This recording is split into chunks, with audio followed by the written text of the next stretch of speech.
जज साहब, शायद आपको याद होगा, आज से 3 साल पहले ये गोल्ड मेडल आपने एमके गांधी लॉ कॉलेज की first class first student Megha Dikshit को अपने हाथों से पहनाया था। आज वही गोल्ड मेडलिस्ट आपसे ये कहना चाहती है कि ये आदमी जो आपके सामने खड़ा है, ये समाज के नाम पर एक कलंक है। He is a rapist, he is a murderer। इसने मेरे साथ बलात्कार किया है, मेरी आंखों के सामने मेरे माँ बाप को काट दिया।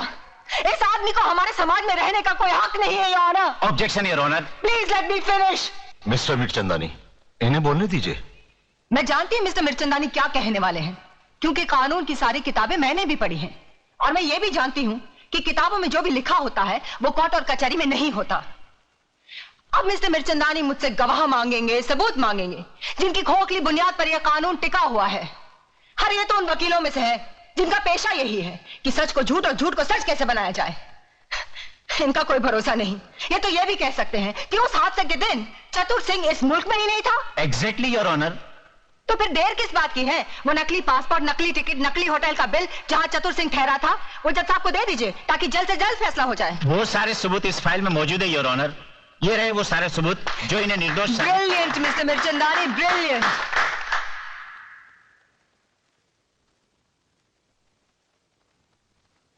मिस मेघा दीक्षित, आखिर आप कहना क्या चाहती हैं? जज साहब, मैं सिर्फ इतना चाहती हूँ कि आप इन झूठे सबूतों का गला घोटकर एक ऐसा सही फैसला सुनाए जिससे आने वाले कल में चतुर सिंह जैसे भेड़िए पैदा ना हो, जो फिर से समाज, कानून, औरतों और बच्चों के साथ खेलने की हिम्मत ना करे। योर ऑनर, कानून की शिक्षा में गोल्ड मेडलिस्ट होने के नाते मिस मेघा दीक्षित दलीलें तो बहुत अच्छी कर लेती है, मगर वो शायद ये भूल गई है कि अदालत में दिल छू लेने वाली दलीलें नहीं चलती। देश को बेचने वाले गद्दार, स्मगलर्स, क्रिमिनल्स का केस लड़ते लड़ते पैसों के लिए तुमने अपने आप को कानून के साथ बेच दिया है। तुम जैसे वकीलों का दिल होता है मिस्टर मिर्चंदानी।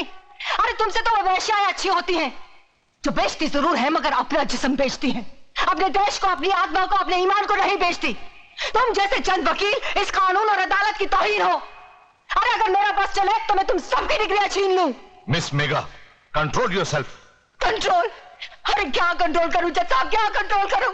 अरे एक नारी की इज्जत लुट जाने के बाद भी अगर उसे रो रो कर अपने इंसाफ की भीख मांगनी पड़े तो शर्म आनी चाहिए ऐसे कानून को और उसके रखवालों को। मिस मेघा, यह अदालत की तौहीन है। तुम इंसाफ मांगने आई हो या छीनने? जज साहब, किसने कहा कि इंसाफ मांगने से मिलता है? अरे इंसाफ ना ही मांगने से मिलता है और ना ही छीनने से। आज तो इंसाफ बिकता है, सिर्फ बिकता है। इसीलिए चतुर सिंह जैसे वैशी दरिंदे अपना सीना तान कर समाज में घूमते हैं, कानून को रुमाल समझकर अपनी जेब में रखते हैं। Your honour, miss Megha Dikshit बिना मतलब की बातें करके अदालत का वक्त जाया कर रही है, इसलिए मैं अदालत से रिक्वेस्ट करता हूं कि अदालत अपना फैसला सुनाए। अरे ये क्या फैसला सुनाएंगे? क्या फैसला सुनाएंगे? ये फैसला मैं सुनाती हूँ। तमाम गवाहों के बयानात और सबूत की बिना पर अदालत इस फैसले पर पहुंची है कि श्री चतुर सिंह जनता के सेवक बेकसूर है, इसलिए इन्हें बाइज्जत बरी किया जाता है। ये है ना आपका फैसला जज साहब? मेरी बात सही निकली। जज ने उन झूठे गवाह और खोखले सबूतों की बुनियाद पर चतुर सिंह को छोड़ दिया और मैं अदालत के कटहरे में खड़ी अपने देश के अपाहिज कानून को देखती रही।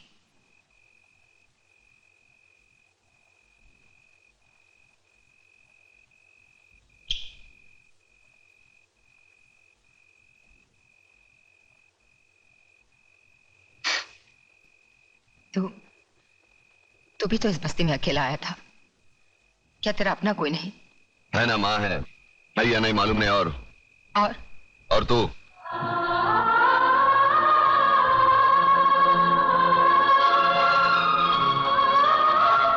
कभी किसी को लूटा नहीं, हराम का खाया नहीं, बेवड़ा नहीं पीता, बीड़ी पीता हूं, मुंह से बदबू आती है, सोच ले।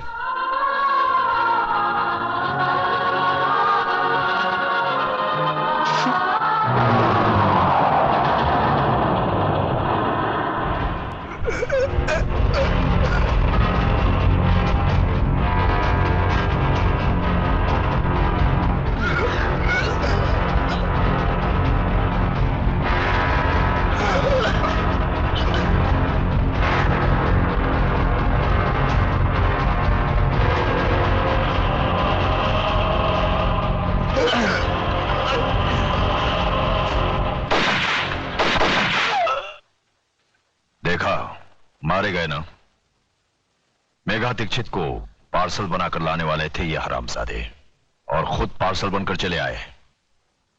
बशीरा, उस कुत्ते को सबक सिखाने का कोई ऐसा रास्ता ढूंढो कि वो तो क्या, पूरा का पूरा इलाका कांप उठे। लक्ष्मीदास जी, अपने माथे का पसीना पोंछ डालो और मेरी बताई बातों को अपनी खोपड़ी में डालो, समझे? चलता हूं अब।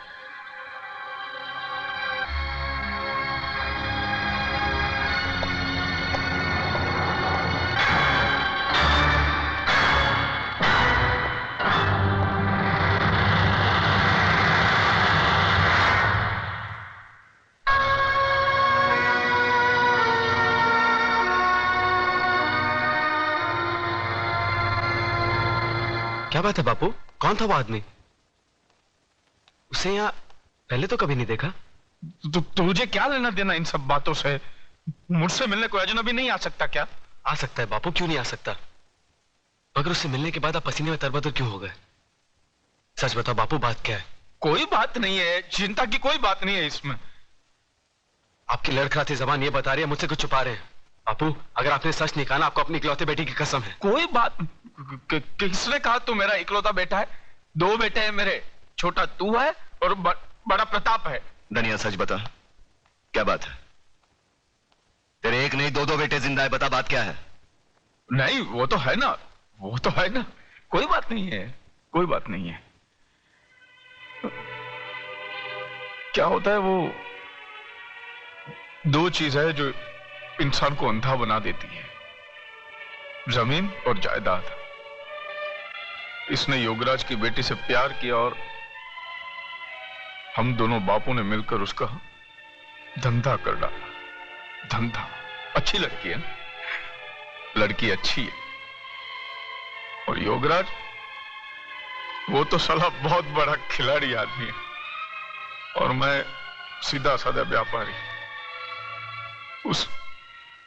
उसके खेल में मैं फंस गया हूं। अब इस खेल में या तो मेरी बस्ती जाएगी या मेरी जिंदगी जाएगी। नहीं बापू, हमारे हो तो आपको कुछ नहीं होगा। कौन है वो लोग, नाम बता। अरे बेटा, उन लोगों की ताकत का तुझे अंदाजा नहीं है। सारा शहर उनके सामने सर झुका के चलता है, वो अपनी हैसियत नहीं है। अरे हैसियत की बात छोड़, तू पहले मुझे उनका नाम पता बता दे। बताऊंगा, बाद में बताऊंगा। तू जाके चाय बोल, पहले जाके चाय बोल, जा। प्रताप, मुझे लगता है असली बात बापू गोल कर गए। मैं ये बात कभी नहीं मान सकती अतुल। मैं अपने डैडी को अच्छी तरह जानती हूँ। वो मेरी खुशियों के लिए ऐसा कभी नहीं कर सकते। और फिर धन दौलत की हमें क्या कमी है? ममता, अगर तुम अपने डैडी को अच्छी तरह जानती हो तो मैं भी अपने बापू को अच्छी तरह जानता हूँ। वो आदमी जिंदगी में कभी झूठ नहीं बोलेगा। मुझे तो डर है कहीं अपने प्यार को। हमारे प्यार को कुछ नहीं हो सकता अतुल, कुछ नहीं। और एक बात मेरी भी सुन लो, अगर मेरे डैडी ने हमारे प्यार का सौदा किया है तो मैं अपने प्यार के लिए सब कुछ छोड़ सकती हूँ। और सब कुछ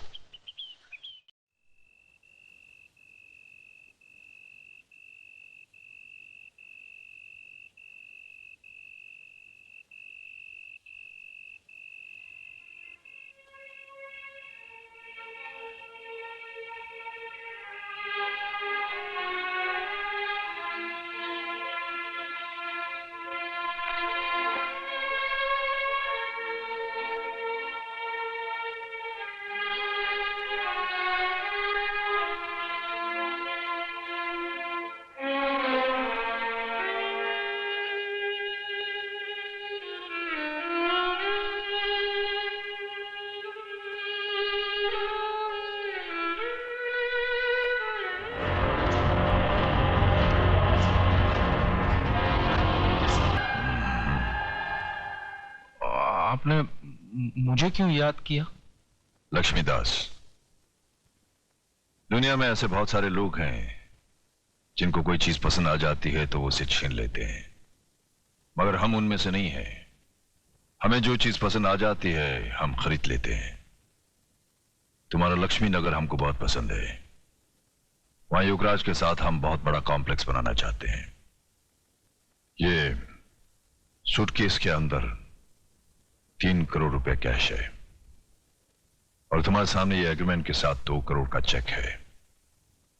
दाम बिल्कुल बराबर है म्यूनिसिपैलिटी के वैल्यूएशन के हिसाब से। अब इस एग्रीमेंट पे साइन करो, खोखे उठाओ और ऐश करो। मगर ये मुझे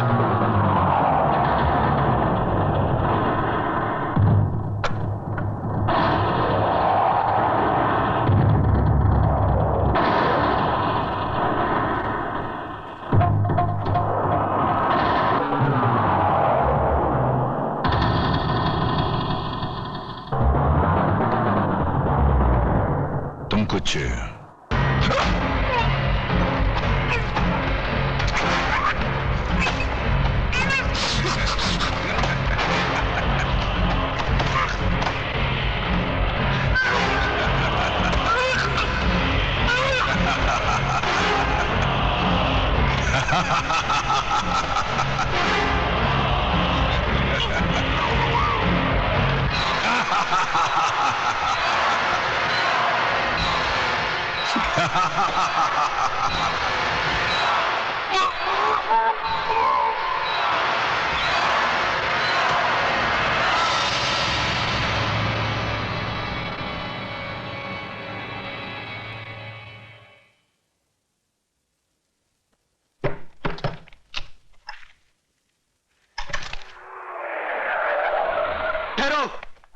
लाश को कोई भी हाथ नहीं लगाएगा।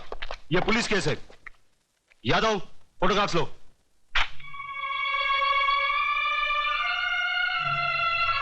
लगता है इन्होंने आत्महत्या की है। दिखाई नहीं देता? इन्हें मारकर लटका दिया गया है। इसका फैसला ना आप कर सकती है ना हम। हवलदार, डेड बॉडी को नीचे उतारो।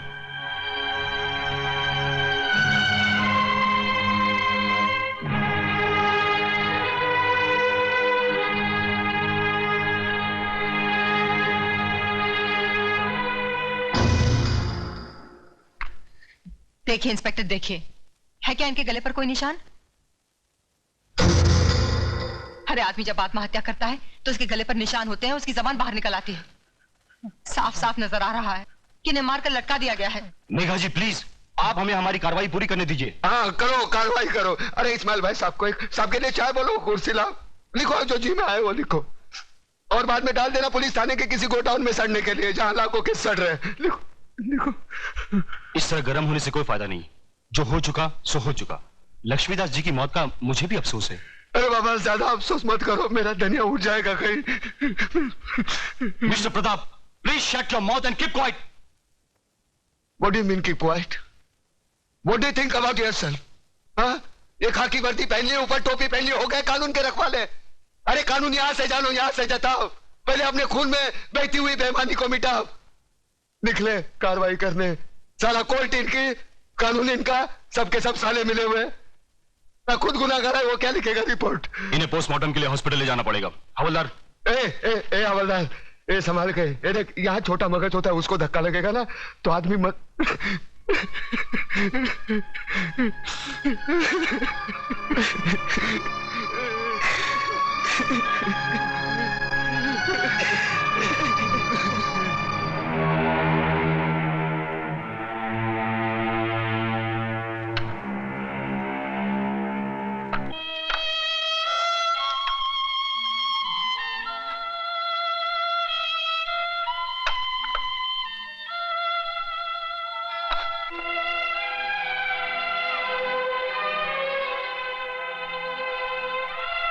मुखाग्नि के लिए आइए।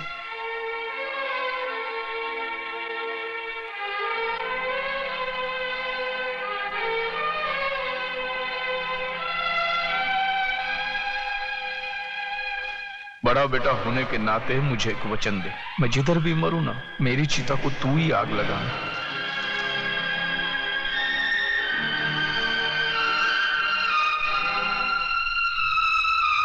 प्रताप, बापू की इच्छा पूरी करते।